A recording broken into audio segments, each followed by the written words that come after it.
সর্বনাশ হয়েছে মহারাজ, সর্বনাশ হয়েছে। আবার কি সর্বনাশ হলো? এই হিসাবে ভুল করে ফেলেছি মহারাজ। আর ভুল? তা হিসাবে কি ভুল হলো? 3 দিন আগে আমি বললাম না যে নবাব বাহাদুরের কাছে 1000 মোহর খাজনা বাকি। হ্যাঁ, তাই তো তড়িঘড়ি 1000 মোহর পাঠালাম। মহারাজ হিসাব করে দেখলাম আমাদের খাজনা কোনো বাকি নেই। সে কি? তাহলে কি হবে? নবাব বাহাদুর তো 1000 মোহর ফেরত দেবেন না। মহারাজ, ভুল হয়েছে, ভুলকে শুধরে নিতে হবে, তাই তো? তা মন্ত্রী মশাই, এই ব্যাপারে আপনি কি মন্তব্য করবেন? 1000 মোহর তো ফেরত আসা দরকার। আমার মাথায় কিছু আসছে না মহারাজ। নবাব বাহাদুরের কাছ থেকে স্বর্ণমোহর ফেরত যাওয়া আর বাঘের গুহায় ঢুকে বাঘকে শিকার করতে যাওয়া একই মহারাজ। মহারাজ, আমি বলি কি, একটা পত্র লিখুন, তাতে আমাদের ভুল স্বীকার করে নবাব বাহাদুরের কাছে ক্ষমা প্রার্থনা করুন। আমার দৃঢ় বিশ্বাস নবাব বাহাদুর কিছু একটা বলবেন এবং সেটা শুভই হবে মহারাজ। বলছো? হ্যাঁ, একটা চিঠি বড় লিখে দিই। আর একটা অনুরোধ করব গোপাল। করুন মহারাজ। আমার ইচ্ছে নবাব বাহাদুরের কাছে বার্তাবাহক তুমি হও। চিঠিটা তোমার হাত দিয়ে গেলেই আমি একটু নিশ্চিন্ত হই। 1000 মোহর তো আর কম নয়। আমার প্রজাদের স্বার্থে ওই 1000 মোহর অনেকখানি। তুমি কাল সকালে মুর্শিদাবাদ চলে যাও আর খাজাঞ্চি মশাইয়ের কাছ থেকে রাহা খরচ নিয়ে নিও। যথা আজ্ঞা মহারাজ। এরপর থেকে যাতে ভুল না হয় তার জন্য সমস্ত সভাসদদের আমি একটা আদেশ দিচ্ছি। রাজপ্রাসাদের মধ্যে যে গ্রন্থাগার আছে, অবসর সময়ে সেই গ্রন্থাগারের গ্রন্থগুলো সবাইকে পড়তে হবে, বুদ্ধির বিকাশ ঘটাতে হবে। গোপাল ফিরে আসুক, তারপর সবাই সময় করে গ্রন্থাগারের গ্রন্থের মধ্যে ডুবে যেতে হবে।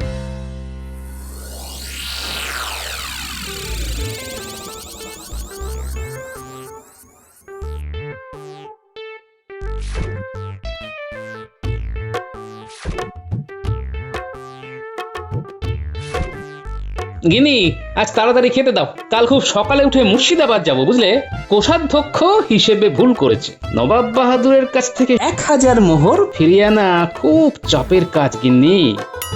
তবুও দেখি মহারাজের পত্র আর আমার হাত যশ। আমার তোমার প্রতি অগাধ বিশ্বাস আছে গো। নবাব বাহাদুর কিছু একটা বন্দোবস্ত করবে।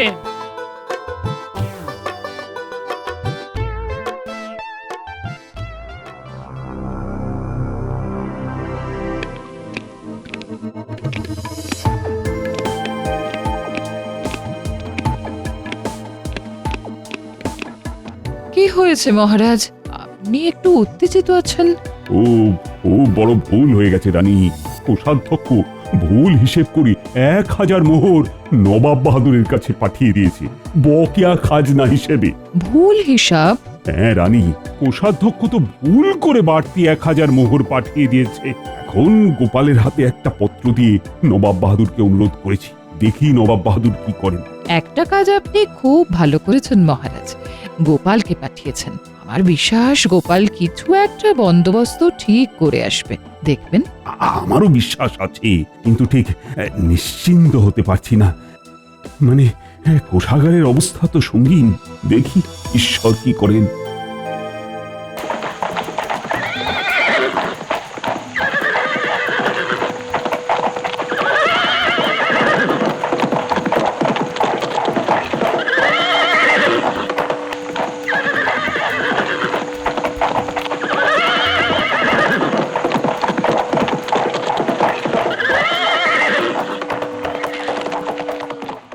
বলো কি গোপাল, এত বড় ভুল তোমাদের কোষাধ্যক্ষ করলো কি করে? আগে ভুল কি আর কেউ ইচ্ছে করে করে নবাব বাহাদুর? ভুল হয়ে যায়। কি আর করা যাবে, ভুল মানুষ মাত্রই হয়, আর যারা কাজ করে তাদেরই তো ভুল হয়। ঠিকই বলেছো গোপাল। মহারাজকে গিয়ে বলো যে 1000 মোহর পরবর্তী খাজনার সঙ্গে হিসেব মিলিয়ে দেওয়া হবে, কেমন? নবাব বাহাদুর, একটা মিনতি করছি আপনার কাছে। রাজকোষাগার খুব সঙ্গীন অবস্থার মধ্যে আছে, তাই যদি... বুঝেছি, ঠিক আছে, তুমি নিশ্চিন্ত থাকো। উজির, গোপালকে কাল কৃষ্ণনগর ফেরার সময় হাতে 1000 মোহর দেওয়ার ব্যবস্থা করে দিও। আরেকটা কথা, পুনরায় ভুল হলে আমি কিন্তু সুদে আসলে উসুল করে নেবো। এই কথাটা কৃষ্ণচন্দ্রকে বলে দিও গোপাল। নবাব বাহাদুরের জয় হোক।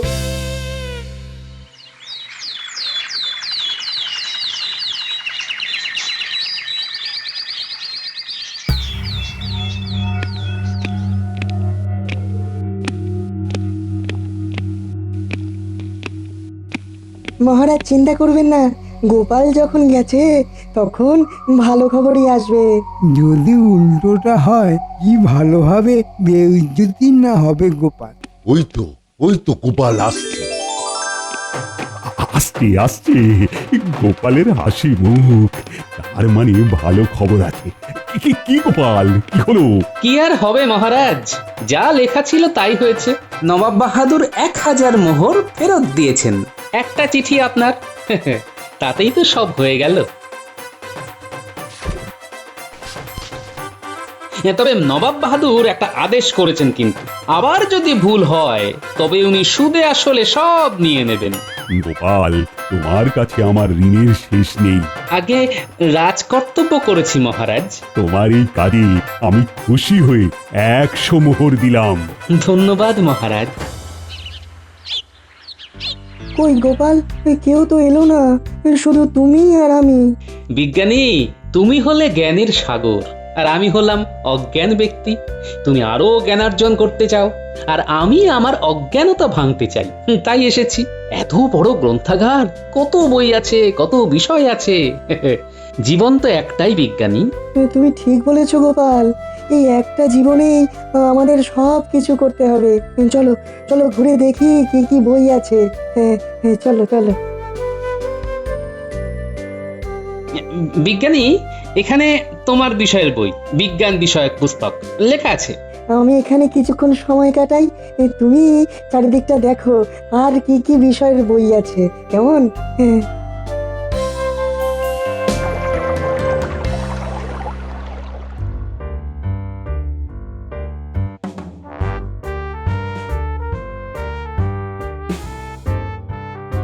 কি গো মন্ত্রী, গোপাল আর বিজ্ঞানী গ্রন্থাগারে গেল, তুমি গেলে না? মহারাজ, পুঁথিগত বিদ্যে দিয়ে কি রাজকার্য চলে? রাজকার্য চলে ব্যবহারিক বিদ্যা। আমার পুঁথিগত জ্ঞানের প্রয়োজন নেই মহারাজ। আচ্ছা ঠিক আছে, তবে যদি ভুল করো কোনোদিন তাহলে কিন্তু শাস্তি পাবে, এটা আমি বলে দিলাম। এইখানে বিভিন্ন বিষয়ের উপর বই আছে। আরে আরে, এটা কি বই? লেখা আছে নিজের দায়িত্বে পড়ুন, মানে দেখি তো। গোপাল, ও গোপাল, কোথায় গেলে গোপাল? বিজ্ঞানী, আমি তো তোমার উল্টো দিকেই দাঁড়িয়ে আছি, তুমি আমাকে দেখতে পাচ্ছ না? কই কই না তো, আমি তো কিছুই দেখতে পাচ্ছি না। তাহলে আমি কি চিরকালের জন্য অদৃশ্য হয়ে গেলাম নাকি? তবে তো বড় বিপত্তি ঘটলো গো গোপাল, কি হবে? বইয়ের নাম নিজের দায়িত্বে পড়ুন। নিজের দায়িত্ব নিয়ে যখন বইটা খুলেছি, আবার নিজ দায়িত্বেই আমার অদৃশ্য থেকে দৃশ্যমান হতে হবে। এই তো তোমাকে দেখতে পাচ্ছি। হ্যাঁ, বইটার কারিগরি বুঝে গেছি। খুললেই অদৃশ্য, বন্ধ করলে দৃশ্যমান। আচ্ছা, দুজনে মিলে যদি বইটা খুলি? তাহলে দুজনে মিলেই অদৃশ্য হব। তুমি চলে এসো বিজ্ঞানী, দেখি পরীক্ষা করে দুজন একসাথে অদৃশ্য হই কিনা। আবার বইয়ের কি লেখা আছে দেখো। বইয়ের জাদু কোনো খারাপ কাজে ব্যবহার হবে না, মানব হিতে ব্যবহার না করলেই ক্ষতি, তাই সব নিজ দায়িত্বে। তাই নাকি? এই দেখো, এই বই খুললাম, আমরা কি অদৃশ্য হলাম? হলাম, কারণ আমি তোমাকে দেখতে পাচ্ছি। আর আমিও তোমাকে দেখতে পাচ্ছি। এতে করে কিচ্ছু প্রমাণ হয় না, বাইরে গিয়ে করতে হবে, বুঝলে? তাহলে চলো চলো।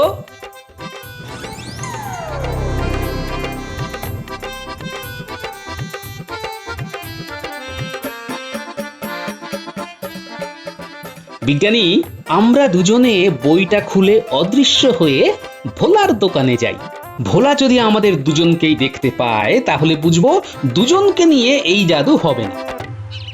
ঠিক, চলো তাহলে একসাথে অদৃশ্য হই। মনে হচ্ছে অদৃশ্য হয়েছি, তাহলেও আমরা যাই, চলো ভোলার কাছে দাঁড়াই। ভোলা যদি দেখতে না পায় তাহলে বুঝবো আমরা অদৃশ্য। মানে একজন তৃতীয় ব্যক্তির সাহায্য আমাদের নিতে হবে।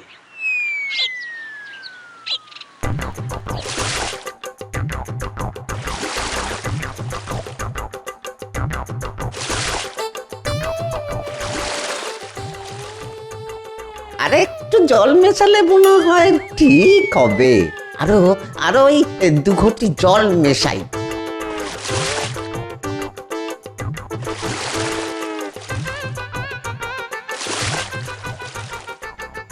দেখছো বিজ্ঞানী, দুধে জল মেশাচ্ছে। আমরা তো ভোলার সামনেই দাঁড়িয়ে আছি, ভোলা দেখতে পাচ্ছি না। ভোলা ভাই, আমাকে 10টা রসগোল্লা দাও। এই নাও 5 মোহর। ও 5 মোহরে ওই 5টা রসগোল্লা হবে। হ্যাঁ, দাম কবে থেকে বাড়ালে ভোলা ভাই? আজ থেকে, এই মুহূর্ত থেকে। এ তো সহ্য করা যায় না। দুধে জল মেশাচ্ছে। কৃষ্ণনগরে থেকে কোনো খারাপ কাজ করা যাবে না। দাঁড়াও, তোমার হচ্ছে। কারা যেন ওই ফিস ফিস করে কথা বলছে। না না না, কাউকে তো দেখছি না। দুধে জল মিশিয়ে গ্রামবাসীর থেকে বেশি জল নেওয়া তোমার বার করছি। হ্যাঁ, এ তো ওই গোপাল দাদার গলা। আমিও দেখেছি তুমি দুধে জল মেশাচ্ছ। দেখি রে বাবা, ভুতুড়ে কাণ্ড কারখানা। ভয় পেও না তুমি। তুমি দাঁড়াও, রসগোল্লা নিয়ে যাও। বিজ্ঞানী, তুমি ভাঁড় বার করো, আমি রসগোল্লা তুলছি। ঠিক আছে গোপাল।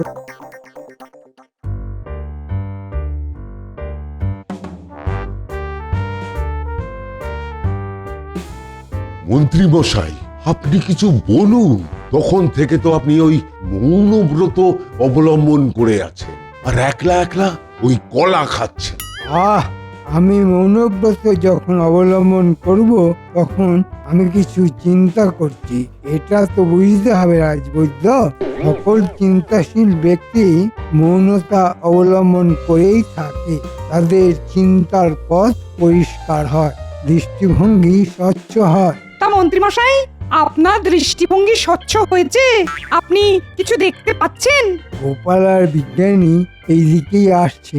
কিছু একটা করে গোপালের পায়ে লাগাতে পারি তো আনন্দ পায়। গোপাল পায়ে চোট পেলে অন্তত 3 থেকে 4 দিন রাজসভাতে আসতে পারবে না। কোনো গুরুতর বিষয়ে কথা বলতে পারবে না। মহারাজকে যুক্তির জালে আমার বশে করে নিতে পারবে। আর একটা একটা কলা খাওয়ার পর এই কলার খোসা মাথায় একটা বুদ্ধি দিয়েছে। বিজ্ঞানী, চলো আমরা অদৃশ্য হই। মন্ত্রীমশাই কি আমাদের দেখেছে? মন্ত্রী মশাই হলেন শকুন, ওই চোখে পলক পড়ে না। ও ঠিক দেখেছে, আর নিশ্চয়ই ওই দুষ্টু দুষ্টু মাথায় কিছু দুষ্টু দুষ্টু চিন্তা করছেন আমাদের বিপদে ফেলার। হ্যাঁ, আমাদের বিপদে ফেলার আগে ওনাকে একটু ঘাবড়ে দিই। হ্যাঁ তাই, খুব ভালো প্রস্তাব। এসো বিজ্ঞানী, আমি বই খুলছি।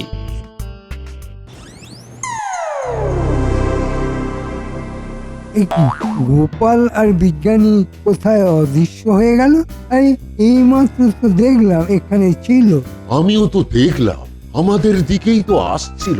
তবে গোপালের হাতে একটা বই ছিল। আমাদের দেখে ভয়ে পালিয়েছে। কলার খোসাটার সৎ ব্যবহার করা গেল না। গোপাল কলার খোসায় আচার খেলো না। আচ্ছা, আমাকে আচার খাওয়ানোর ধান্দায় ছিলেন মন্ত্রী মশাই। হ্যাঁ, ঠিক আছে। আমার ওষুধটা এবার দেখুন আপনারা দুজন। গোপাল, মানব হিতের কথাটা মাথায় রেখো। বিজ্ঞানী, মন্ত্রী মশাই আমাকে কষ্ট দেওয়ার জন্য কলার খোসা ফেলবেন বলে ভাবছেন। এটা কোনো হিতের কাজ? ঠিক ঠিক ঠিক। কেউ জানো আমার কাছে এলো? কে এলো মন্ত্রীমশাই? কাউকে তো দেখছি না। এখন সন্ধে হয়। এই সন্ধেবেলায় তেনাদের আগমন হয়। ও মন্ত্রীমশাই, আমার আমার ঘরে যেন কার নিঃশ্বাস পড়ছে। বাহ, এটাই তো সহজ পদ্ধতি, ভূতের ভয় দেখানো। আর একটু নিঃশ্বাস ফেলি।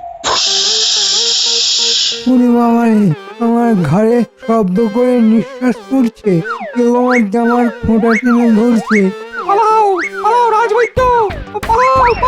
রাম রাম রাম রাম রাম রাম রাম রাম। বাবা বাবা গো, বাবা গো।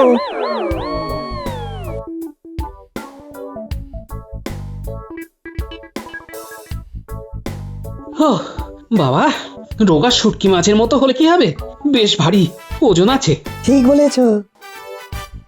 এই তো মন্ত্রী মশাইয়ের বাড়ি এসে গেছে, এবার গিয়ে দরজায় একটা ধাক্কা মারি। বিজ্ঞানী, তুমি একটু মন্ত্রী মশাইকে শক্ত করে ধরো। ধরেছি, তুমি দরজা ধাক্কা দাও। দরজা খুলুন গিন্নিমা, দরজা খুলুন। গোপালের গলা না, আসছি। একি ওনার কি হয়েছে? ওই রাস্তায় পড়েছিল, আমরা দুজন তুলে নিয়ে এলাম। ওগো, চোখ খোলো, কথা বলো। আমি কোথায়? আপনার বাড়িতে মন্ত্রী মশাই, আপনি দিব্যি রাস্তায় শুয়েছিলেন। আমরা আপনাকে তুলে নিয়ে আপনার ঘরে রেখে দিলাম, এখন আপনি বিছানায় শুয়ে আছেন। হ্যাঁ গো, তোমার কি ভীমরতি ধরেছিল? তুমি বিছানা ছেড়ে রাস্তায় শুয়েছিলে? গিন্নি, আমাকে ভূতে রাস্তায় ফেলে দিয়েছিল। ভূতে রাস্তায় ফেলে দিয়েছে? ও মা গো, কি সর্বনাশ হলো গো! ভুলভাল কথা বলছে গো, আমি আজই বাপের বাড়ি চলে যাচ্ছি। গিন্নিমা, গিন্নিমা শান্ত হন, মন্ত্রী মশাইয়ের কথা শুনতে দিন। বলুন বলুন মন্ত্রী মশাই, বলুন। দাঁড়িয়ে কথা বলছিল, হঠাৎ তোমাদের দুজনকে আসতে দেখলাম, তারপর হঠাৎ আবার তোমাদের দেখতে পেলাম না। তোমরা কোথায় উড়ে গেলে? তারপর আমার ঘাড়ের কাছে কেউ নিঃশ্বাস ফেলতে লাগলো, আমার জামা ধরে টানতে লাগলো, তারপর আমার আর কিচ্ছু মনে নেই। ওরে মা রে, ওরে বাবা রে, আমার কি হবে রে? গিনি, গিনি, কেঁদো না গিনি। মন্ত্রী মশাই, আপনি আর গিন্নিমা এখন একটু কেঁদে নিন। কাল সকালে রাজসভায় একটু তাড়াতাড়ি আসবেন, কেমন? কাল একটা মজা দেখবেন। মজা? হ্যাঁ, ভারী মজা। হ্যাঁ,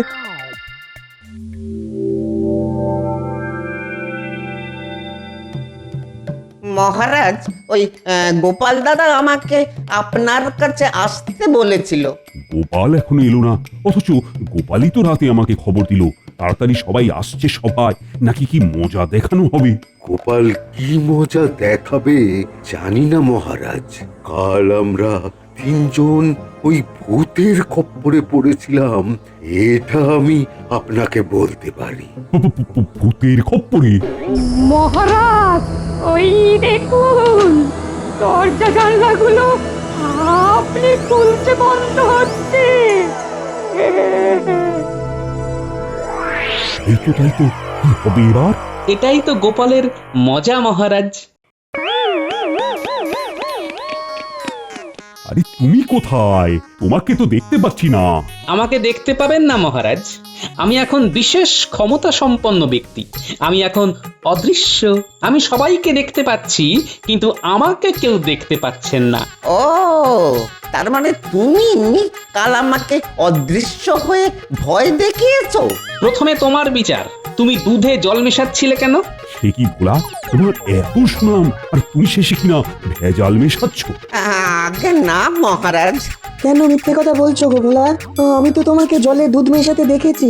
একদম ঠিক কথা বলেছো বিজ্ঞানী, জলে দুধ। সে কি, আমি তো শুনেছি দুধে জল মেশায়, আর ভোলা আবার জলে দুধ মেশায় নাকি? শুধু জলে দুধ মিশিয়ে ক্ষান্ত হয়নি, রসগোল্লার দাম 1 লাফে বাড়িয়ে দিয়েছে। আগে 5টি মুহূর্ত 10টা রসগোল্লা পাওয়া যেত, ভোলা জলে দুধ মিশিয়ে সেই রসগোল্লা 5টা 5 মুহূর্ত দিচ্ছে। আমি দেখেছি নিজের চোখে। গোপাল, এবার তুমি দৃশ্যমান হও।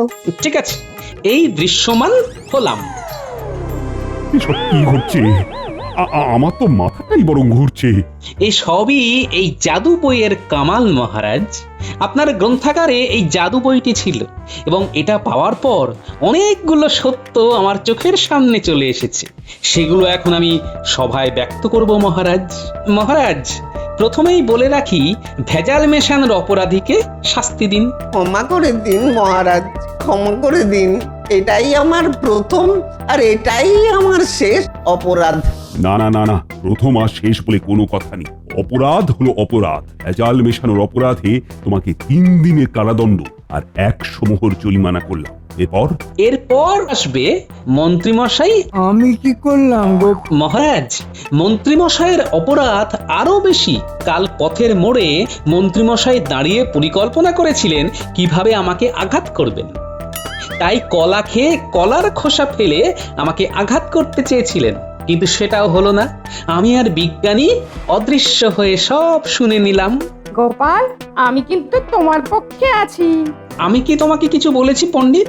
তুমি আমার পক্ষে থাকবে এই রকম কথা কেন বললে? তুমি আমার বিপক্ষে কথা বলেছিলে পণ্ডিত, কিন্তু তুমি বড় ক্ষতি করনি, তাই তোমাকে আমি কোনো দোষ দেব না। সব শুনে একটা কথাই আমি বলবো, মন্ত্রীর পিঠে আমি লিখে দেব কুবুদ্ধির ঢেঁকি, আর মাথায় জল ঢেলে সারা রাজ্য মন্ত্রী মশাইকে ঘোরানো হবে। এবার গোপাল বলো তো, তুমি এই বইটা কোত্থেকে পেলে?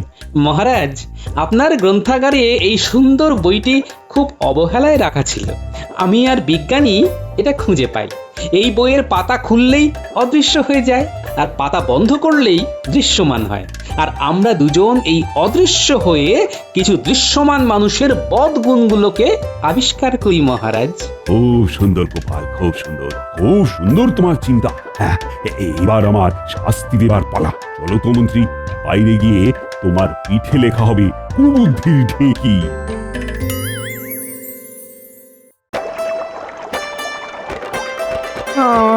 আমাকে ক্ষমা করে দিন মহারাজ, আমাকে ক্ষমা করে দিন। তোমাকে ক্ষমা করবো? হ্যাঁ, তুমি তো ভয়ানক লোক। ঠান্ডা মাথায় মানুষের ক্ষতি করতে চাও, কোনো ক্ষমা নেই। এই পুটি উল্টে তোরা থেমে থাকিস না, বল বল ছড়াকার।